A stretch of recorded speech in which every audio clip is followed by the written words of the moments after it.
In Pierre, South Dakota, it's almost as if you can see the future coming at you from 15 miles away. In this land of pioneers, a hometown was made for the Rounds family of 11 kids, the oldest being Mike Rounds, who learned to govern at a very young age, with 10 other siblings to deal with. South Dakota is my home. I'm the oldest of 11 kids. Mike, Mick, Doc, Doug, Tim, Dan, Tom, Pat, Steve, Scott, and Jamie. Those were fun days. In the north part of Pierre, it wasn't developed yet. We used to be able to take family or neighborhood hikes, not with the parents, but the kids. And Mike was kind of our, the Meriwether Lewis and William Clark of our expeditions. He would lead us all up into the hills. We'd take mayonnaise jars of water and soda crackers that Mom packed for us and spend a day exploring in those hills that were now are all homes. But in those days, it was the vast outdoors for us. You know, we all goofed around a lot together and, you know, making forts or playing outside. Mike was the designer and he had all these ideas.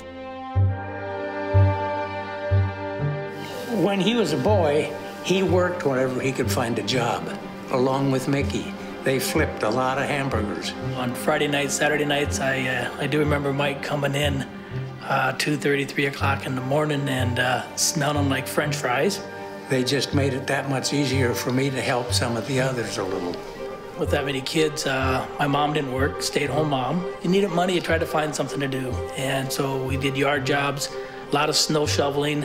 Mike was always one that I looked up to. Growing up with that many kids, money was always tight in our household, and so if you wanted any spending money, you were. It was normal. It was our normal. It was a great childhood, and I wouldn't trade it for the world.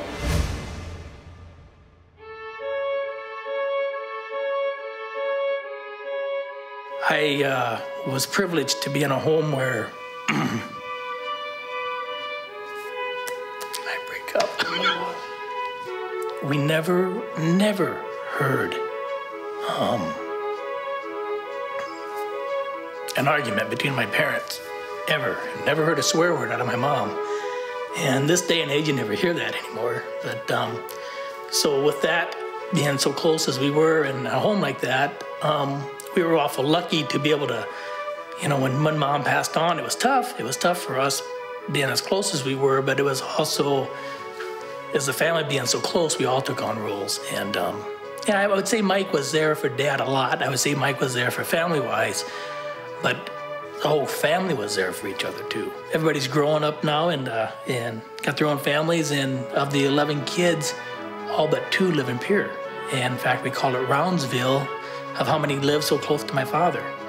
I think that gives a little respect as far as of who we were and who we are as a family, and Mike's one of them.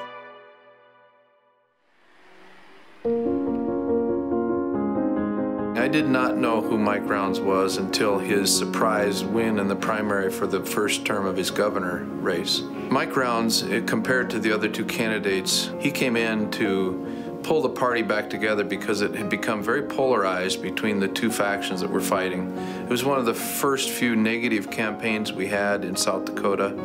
A lot of people were put off by it, they were bothered by it. Mike came in trying to gather all the party constituents back and to try to pull South Dakota together to address issues. One of the biggest projects Mike Rounds had to accomplish as governor was what to do with the Homestake Gold Mine out in Lead, South Dakota.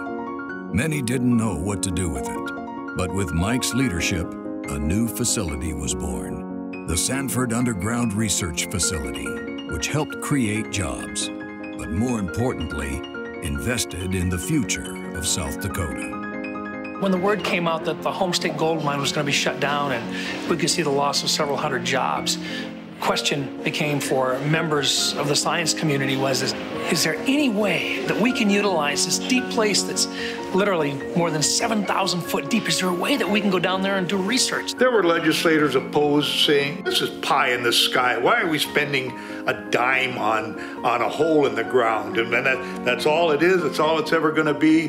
And we got a bunch of fuzzy-headed professors running around down there, you know, doing God knows what. And that's what has to be overcome, and that's what he overcame.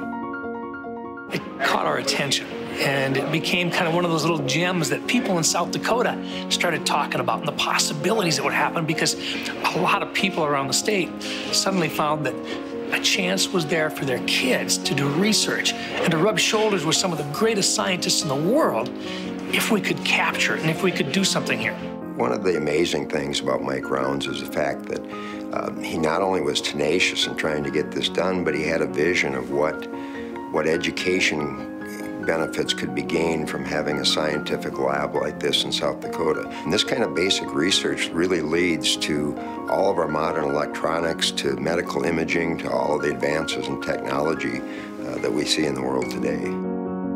There's a huge economic impact that will last for years, but even more importantly, I think he saw what the educational system, both our universities and our K-12 schools, how they could benefit from having the science being conducted here.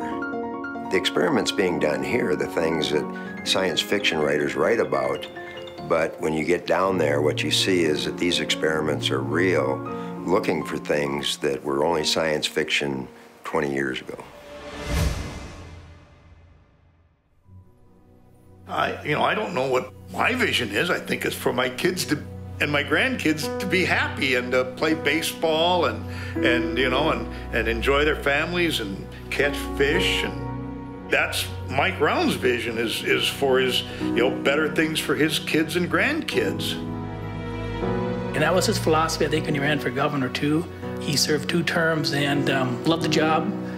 But Mike was one of these guys that the community would comment, you'd find Mike at Walmart picking up dog food, shopping himself, and it kind of amazed him that, and he would say, I'm Mike, and governor, and he'd go, well, I'm Mike. No, Mike is still, even though he was governor, was still the guy that lived down the street from you.